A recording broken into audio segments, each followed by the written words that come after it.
The research I do is in the area of infertility. So infertility is a condition that's a complex condition that affects up to 1 in 6 couples. And I study in vitro fertilization, or IVF, which is the best treatment for infertility. IVF is a process by which a woman is usually stimulated to produce multiple eggs. These eggs are then retrieved from the woman, fertilized in the laboratory, and the resulting embryos are then transferred to the woman's uterus in hopes of achieving a successful pregnancy. The research that we do is focusing on improving the outcomes of IVF by looking at the uterus as well as embryos to try to optimize outcomes in this treatment. I find in vitro fertilization to be a very exciting field. The first in vitro fertilization was performed about 33 years ago, so for medicine it's a relatively young field. And the research in it I find very exciting, and there's a lot of potential for improvement in technology. The reason I chose this specialty is that I find that helping couples get pregnant and create their families is a very fulfilling process, and it's something that I find great privilege in helping with.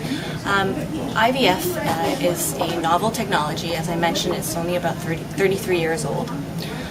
It's the best treatment available for the treatment of infertility, yet success rates in IVF are still relatively poor. In a given IVF cycle, there's only a 30% chance of success. That's a chance of having a baby to take home. And because of this low rate of success, there is a drive in the field to transfer multiple embryos per IVF cycle.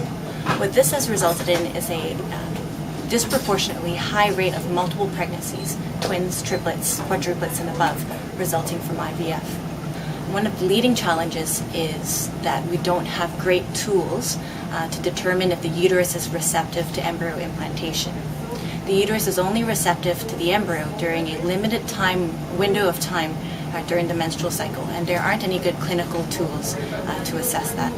So what our research is trying to do is to determine genetic markers of uterine receptivity to the embryo to determine when the best time is to transfer the embryo back to the woman in an IVF cycle.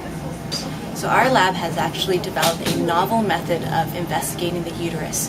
One of the challenges of investigating the uterus is that most techniques available right now are invasive. They involve taking a biopsy from the uterine lining in order to analyze the factors that are important in uterine receptivity.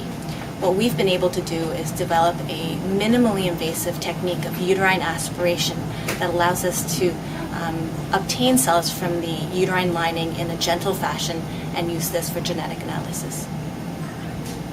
So using the samples that we've obtained through a minimally invasive method of uterine aspiration, what we've been able to do is use gene array technology to determine genetic markers of uterine receptivity. We've been able to look at the receptive phase of the uterus and determine which genes are important.